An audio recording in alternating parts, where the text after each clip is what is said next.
Thanks, John.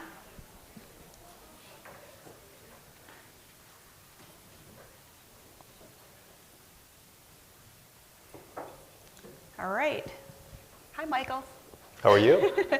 This is Michael Sprague. He's the North American Director of the Lincoln Motor Company.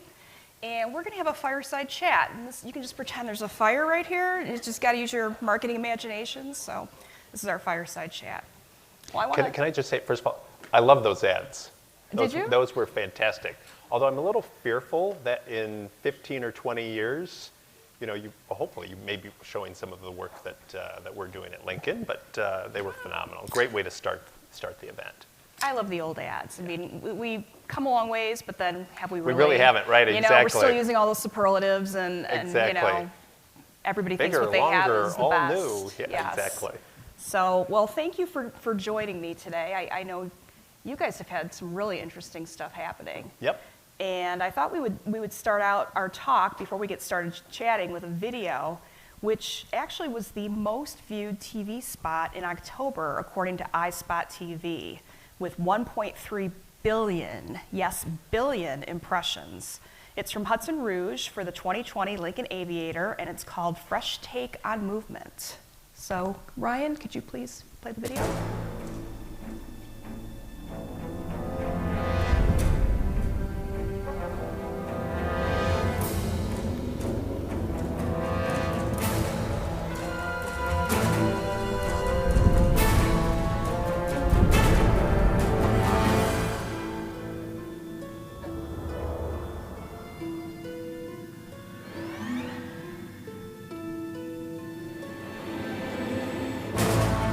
Performance comes in lots of flavors. There's the amped up, overtuned feeding frenzy of sheet metal kind. And then there's performance that just leaves you feeling better as a result. That's the kind Lincoln's about.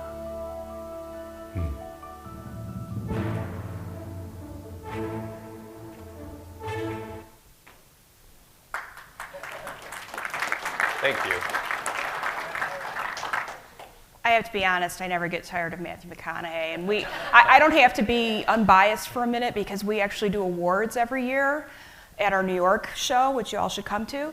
And last year, Hudson Rouge got an award for the Michael McConaughey work because it's just phenomenal. I mean, like it or hate it, people talk about it and they watch it, and you got to wait and see what he's going to say because you really never know. And that's so important. People like it or hate it, and we see both, but the fact is that we're in the conversation, and that's what it's really all about. Right. And to your point, he skews more towards the 35 plus women and men. They really like him. The 35 younger don't really connect with him. So it's we've funny got some that work I to do connect there. with him, but anyway. So according to Crimson Hexagon, a digital marketing company from Boston, nearly 18,000 tweets mentioned Matthew and Lincoln immediately after the actor first appeared in the Lincoln commercials in 2014. And I'm really not sure Lincoln could have anticipated that kind of buzz and that Matthew would still be continuing to create that much interest 5 years later.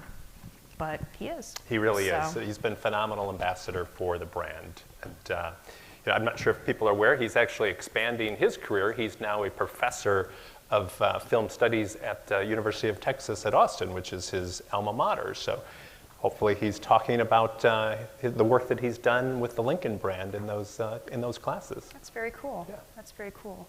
So the theme of our conversation today is knowing your customers, even in today's dynamic environment. And so if you could start us out by telling us what have Lincoln and Ford done to better know and understand your customers? Sure. So over the last couple of years, we've really focused or really studied and become students of human-centered design. And this is not just within marketing and sales and the product marketing. This is across the entire company, focusing on the customer.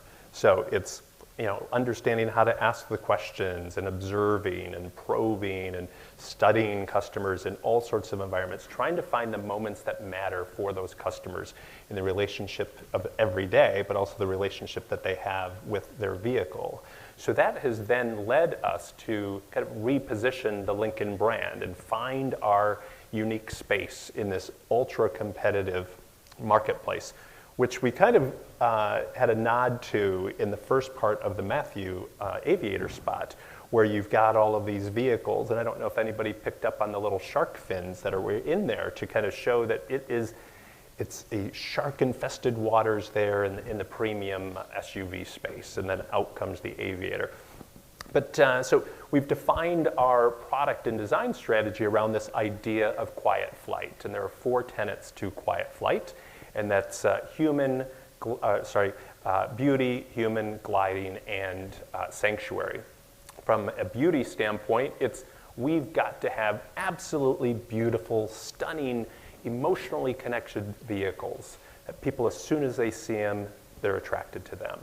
Gliding, we want our customers to feel like they're gliding along. They're not rocket ships. Like here in the Matthew spot, you can just see that it's gliding along this runway type of space here. Human, we want to make sure that the technologies that we're putting into our vehicles are intuitive. It's not technology for technology's sake, but it's technologies that are relevant today. And then from a sanctuary standpoint, we're creating sanctuary-like cabins. So when you get into our vehicles, you feel the quality and the craftsmanship. You experience the Revel audio system. You experience the massage seats, the great leathers. And speaking of the massaging seats, one of the insights that we learned from our Navigator customers was that they were really irritated when they turned the massage seats on, they turned off after 10 minutes. Now really, who wouldn't that make you mad as well? So when the Aviator came out, we took that out. So the Aviator massage seats are always on because people told us, I want my massage seats to always be on. So from a product standpoint, it's quiet flight. From a services standpoint, it's all about the Lincoln way, and that's creating warm, humid, and personally crafted experiences for our customers. Recognizing that time, everybody needs more time, and we're trying to create services that give time back to our customers. So that's kind of what we've learned over the last couple of years using the human-centered design approach. I'm definitely with the customers. The massage should never, ever, ever turn off. Exactly. And I'm one of those people who will sit in my driveway, before I go into the house, just enjoying my car for a minute. Because when you're driving, you can't always enjoy it as much. So it is my sanctuary. Yep. So that's a good thing. So my next question, I think you've actually kind of already answered it, is how does Lincoln's marketing reflect your learnings? And you talked about the tenets. Is there anything else you'd want to add? Yeah, sure. So one of the other things that we've learned, so I'm not sure if many people know, the Lincoln brand has been around for 98 years. So you'd think there'd be a lot of awareness for the brand, but in a lot of places there isn't. So what we've learned is we need to go out and kind of amplify what the Lincoln brand stands for and showcase our products. And one of the ways to do that we're spending a lot of time in is in the experiential space. So we've partnered with hotels like here in LA, the Dream Hotel, or if you're from New York, Mr. C's in the South Seaport area. So people who are staying there can have the use of a Lincoln product while they're there, because we're trying to show up in unexpected places so people can experience the vehicles. They see it and they say, what is that? And then they can go and drive it. We're also testing what we call Lincoln Experience Centers. We've got one in Frisco, Texas at the Star, for those of you who are from the Dallas area. And then we've got one here in Newport Beach down at Fashion Island. So if they're not dealerships, they're not places where you can actually buy a vehicle, but you can actually go and test drive it. You can go and have a coffee. You can come back as often as you want. There's no pressure to buy the vehicle. You then, once you figure out you want to buy the Lincoln, then you go to the dealership. We found on average, customers are coming back 6 to 7 times to these Lincoln Experience Centers before they actually go to the dealership. They really want to make sure that this is the right vehicle for them. And we just finished an Aviator 10-city tour where we partnered with a lot of social media influencers, went out We wined and dined them because we know their passion points are food and travel and music. And then we gave them the vehicle, and then they have been going out and sharing their experiences of the Aviator with their customers. So a lesson learned from human-centered design is that we've got to go out and get our vehicles people into our vehicles.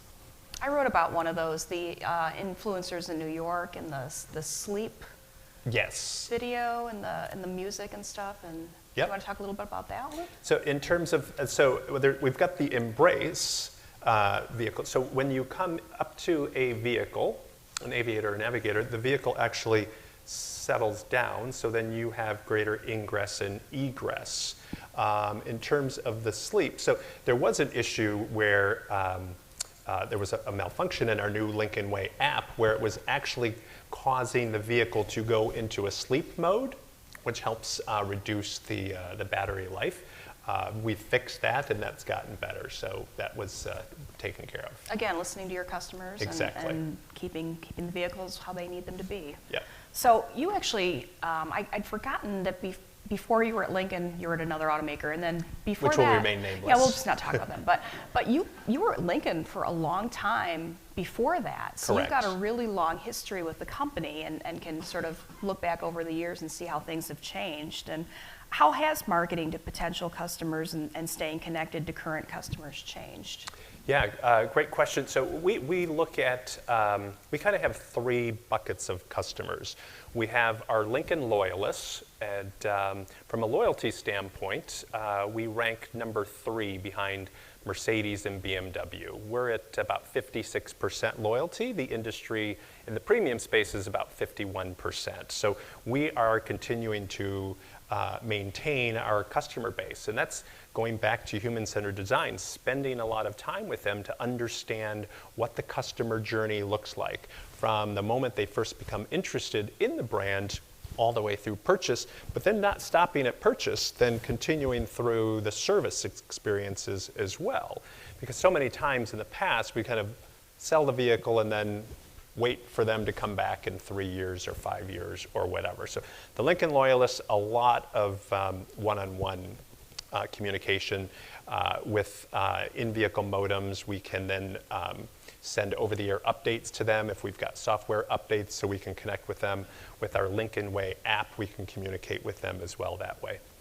We've got the baby boomer generation, which kind of grew up with the Lincoln brand. In fact, in 1999, I think, the Lincoln brand was the #1 luxury brand here in the United States. Only 20 years ago. So we kind of lost our way. So the baby boomers moved on and went to the Europeans or to the Japanese luxury brands. So with our all-new SUV lineup, we've got a great opportunity to go back and reconnect with them and talk about being an authentic American luxury brand. So we're doing that in a lot of in more traditional ways, like with big broadcast, with Matthew McConaughey, our brand ambassador, with Serena Williams as well, who's a great brand ambassador for us. And then there's the millennial generation. The millennial generation has no idea who we are. So that's both a good thing and a bad thing. So it's also the challenge to us as marketers is how do we quickly raise awareness for the brand with the millennials. So we are tapping into kind of their passion points, which is similar to ours: music, travel, food, things along those lines. It's kind of nice to have a blank canvas with the millennials, you know. Absolutely. Nothing wrong with starting from scratch. Exactly. So you talked a little bit about your competitors, the Germans and the Japanese, and I think you said Europeans. So are all automakers facing the same dilemmas, or do luxury automakers have different pain points? That's a great question. And I would have answered that question differently yesterday than I would today, because this morning when I was coming down from the elevator stopped, and this young man comes on, and he's wheeling in his Razor scooter. And he's got his backpack on, and I looked at him, and I looked at the scooter, and it's kind of a more heavy-duty Razor scooter. It's got thicker wheels, and he had taped on his water bottle and stuff.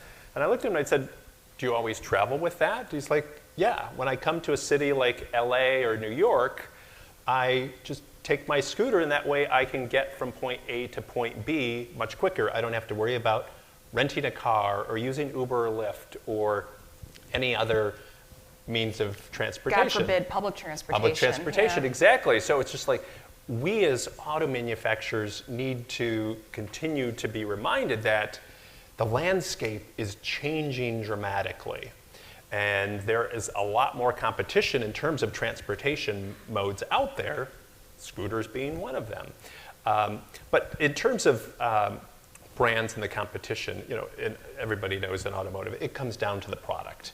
If you have great product and really great marketing, creative marketing behind it, you can really break through. And that's what customers really love. And also services as well. And in our case, as I mentioned earlier, we're focusing on services, again, trying to give people time back. We've developed a service that we call Pickup and Delivery.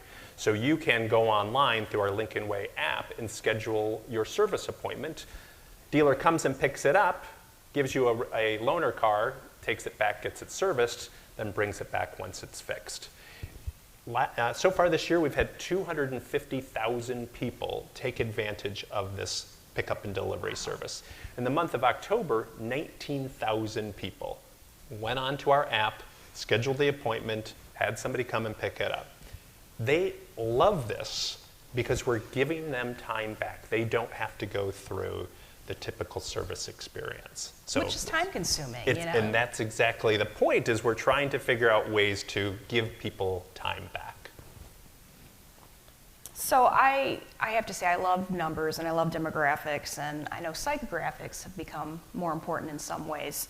But I'm curious, who are Lincoln's current customers, and then where do you see the room to grow? Obviously, you mentioned the millennials. Yeah, so just from a numbers standpoint, the average age of the Lincoln buyer is 64 years old. The average age of the premium buyer is 57, so not that much of a difference. Our Navigator buyers, 62% of them are under the age of 54.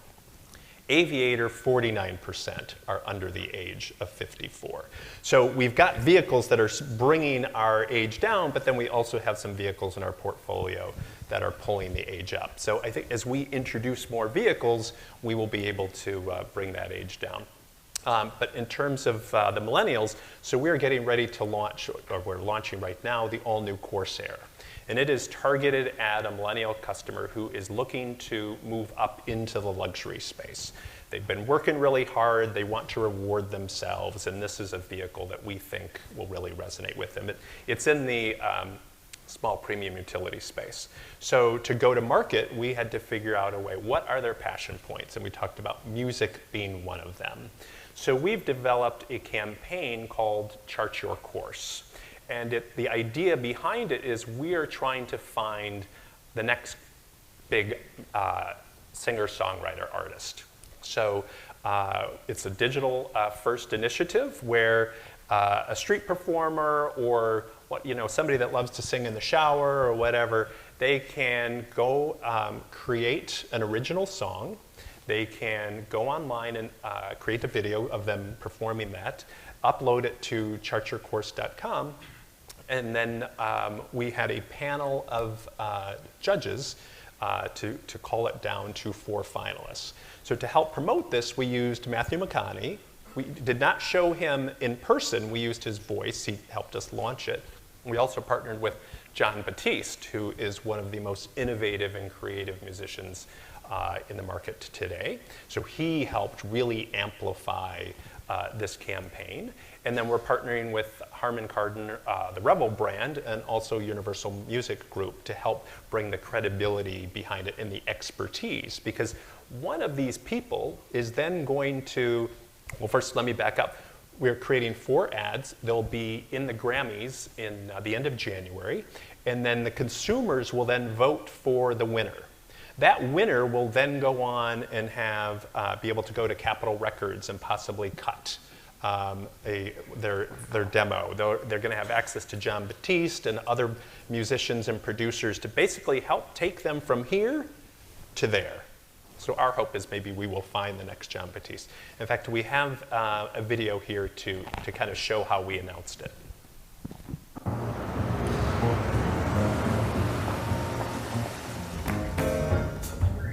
We all know someone who has more talent than they realize, but just needs a little push. Or the right connections. Hey, maybe it's even you. It could be the roommate who sings in the shower, or even the street performer with an original song. With the help of Lincoln and the all-new Corsair, we're gonna help that talent chart their course with the world's best producers and a recording session at the world-famous Capitol Studios. The journey starts here, so submit your original song to chartyourcourse.com, and you could be a part of an extraordinary musical journey.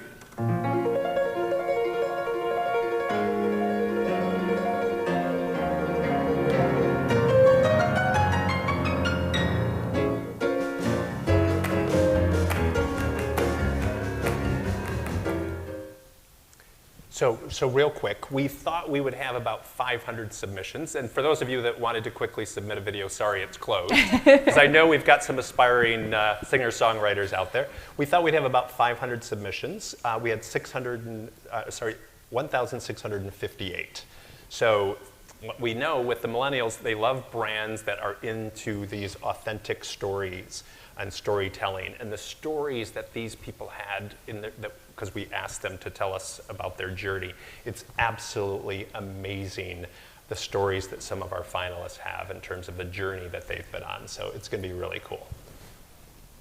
It's very exciting, and I think I just saw this morning for the first time, so I think it's pretty hot news. Actually. Yeah, we didn't do a press release on it. We Right. wanted to be more organic and use our ambassadors like Matthew and John Batiste to help tell that story, because we know millennials don't want to be marketed to. Right. They want to discover things, and that's what we saw. That's very key with that audience. Yeah. So we were talking earlier before we got up here about technology, and you mentioned the seats and the massage, and Lincoln has some of the most technologically advanced products on the market, but is it hard to market technology? Yes and no. No, there are safety technologies like autonomous emergency braking, where you're driving along the road, you're distracted, car stops in front of you, vehicle stops. Pretty easy. Same with lane departure. You're driving along the road, car stops, or you start to weave, the car pulls you back over. Those are cause and effect. Those are pretty easy. We've developed a new technology called phone as a key. So how many people have lost their car keys as they're running out for a meeting, or they're late to pick up their child and they're like, where are my keys? Where are my keys? A couple hands have gone up, exactly. But you probably had your phone with you as you're frantically looking for your key. So the new technology that we've adopted and we've launched on Aviator and Corsair is what we call phone as the key. So you no longer need your key fob to access and power up your vehicle and drive away. It's all done through the phone. So you buy your new Aviator, you pair your phone to the car, you can put the key fob away, you walk up to the vehicle, get in, off you go. If you lose your phone, you can still get into the vehicle. We've got a secure way to get in. You punch in a code and you can still drive off without the key fob and the phone. So we've got some backup things. So for us, that's one that we're still kind of working through. How do you tell that story? Because for a lot of people, it's like, what do you mean I can drive my car without my key? That's kind of hard. So we're working through that. The good thing with digital, you can do long form, and so you can tell the story in a more meaningful way and really show how the technology works. So yes and no, it depends on the technology. Well, and you guys have gotten really creative. I mean, the campaign with the pool, Matthew yeah. playing pool and showing how it correlates with what your vehicle can do. Yeah. And I think everybody has played pool, so you can sort of remember and then correlate it to the vehicle. Yeah. So I think we've pretty much covered everything. Is there anything else that you'd like to add that we haven't covered? No, I think it's a reminder. The Lincoln brand is on this transformative journey, and it started a few years ago, and we're going to continue. We're constantly testing and iterating, and that's so important for all of us as marketers, is to continue to test and iterate and innovate. Don't give up on that. Don't lose that essence as marketers. And there's so many things out there to try, which is really exciting. I'm personally really excited about 5G technology and what it's going to do from a vehicle standpoint. Because if you think what you'll be able to listen to or watch in the vehicle, I think is going to be just amazing. That in-vehicle experience is going to be incredible. And I think we as a brand, because we're focusing on that in-vehicle sanctuary-like experience, I think it's going to be really cool for us. Awesome. Okay. Well, I think we've got a couple of minutes for questions from the audience. If we've got a couple folks with microphones, so if you've got a question, go ahead and raise your hand. And if you want Michael to expand on anything he said, or if you want to... They just want to eat. Don't be shy. They just want to eat. They're like, let's get to the food. Well, we've had plenty. Oh, do we have one over here? Did I see a hand? No. Yeah, right Oh, there. here we go. Hold on. He's the guy. He's the guy I paid earlier. So if you don't mind, just let us know who you are. Oh, over here. Let us know who you are and where you're from. Sure. John Janice from Tag Worldwide. So a question about the brand experiences that you talked about where consumers are going 6 or 7 times and then to dealership. How are you connecting that experience with then hopefully the buying occasion at the dealership? Yeah, that's a great question. So we have we've created what we're calling the Lincoln Institute, where we are bringing dealers into, in some case, Frisco or Newport Beach, and educating them on the processes that we are establishing to make the whole sales and service experience effortless, so that there is a seamless transition from what they experienced at the experience centers into the dealerships. We also know that luxury customers don't want to buy in a mass market branded facility. So as the Lincoln brand, in many cases, it's also tied into the Ford brand. So we're now separating or working with our dealers to separate their showrooms so that our Lincoln buyers can have a true luxury experience. And along those lines, they're investing in new facilities. We call them vitrine facilities, which means is French for jeweled glass box. And so we're creating these new structures and creating the processes in place to create a true luxury experience that they experienced when they were at some of these experience centers. That's very cool. Yeah, it's all about connecting Right. everything. Yeah. Right. We've got another one back here, Tanya. Okay. Stephen Farr Jones, ADM Marketing. There's about 158 million households in America. At the very top level of the funnel, what tools or what methodology are you using to get down to the actual few million that you actually want to sell to? Well, if I told you, then I would be revealing our state secrets. I'm okay with that. Yeah, exactly. Because if I don't have that tool, I think you're going to come up and say, hey, have I got the tool for you? But yeah, we employ a lot of different things. Again, the human-centered design approach, it's going out and talking to customers. That is where it all begins. We actually are doing a pilot with a company called EDO, which gives us insights in terms of how our marketing is performing in broadcast and how consumers are then going to their phones and responding to it. So that's helping us to drill down and make some real-time changes in terms of the creative. We've got a whole organization built over the last couple of years built around data analytics. So we are constantly looking at the data and figuring out how to find those customers in the marketplace. You like numbers as much as I do. Yeah. Exactly. That's what it's all about. That's what I tell my kids. I'm like, it's math. It's math. all about the math. Don't be afraid of math. Don't be afraid of it. Yes. I think we've got one more question. Hi, Ahmed Iqbal from Twitter. Question around cultural relevance. How do you perceive the value of cultural relevance for your brand, and how would you, I guess, say Lincoln's prepared itself to be reactive in everyday conversation, and then if there is a measurement to see how you would gain or glean success in your cultural relevance, what would you say it would be? Can you define how are you talking about cultural relevance? Conversation, everyday conversation, how a brand is mentioned, how a brand is talked about, sentiment, but a little deeper than just the generic top line metrics, brand health metrics, but more so like the everyday conversation. Yeah, so we have a team of people that basically are monitoring the social environment, and that's on our ad agency side, media side, our customer experience team. Everybody is looking to see what people are talking about Lincoln, and making sure that it's all resonating or tying back to what we are trying to convey from a messaging standpoint.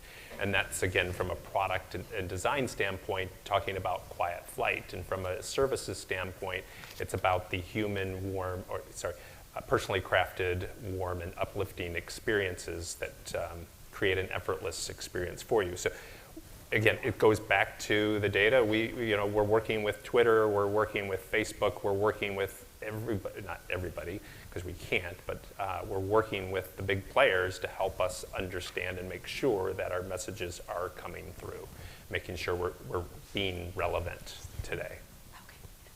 I think we have time for one last question before lunch. Maria. Hi, I'm Stephanie. I'm from Vox Media. I just have a question. A lot of the OEMs right now, especially the luxury ones, are coming out with electric vehicles. What is your strategy on that? I know Lincoln is, I read a lot about it, but I just want to hear from you. Yeah, great. So the all-new Aviator has a plug-in hybrid. That's the vehicle that's featured, and that's why at the very end we said it has 496 horsepower to show that you can have electrification and you can also have the power and the performance, because those are things that people don't necessarily associate with electric. And then the Corsair, which is just coming into market now. Yesterday we actually revealed the Corsair plug-in hybrid electric vehicle as well. We've publicly stated that the future of Lincoln is built around electrification. You can, as you mentioned, other brands are doing the same thing. We haven't said much more beyond that because we're trying to launch Aviator and Corsair, but there'll be more to the story. We see that from a luxury standpoint where the future is. Awesome. Really appreciate the opportunity being here. It was great fun. Great. Really appreciated it. And now I think we're going to go ahead and start lunch. So. All right. Thank you. Thank you.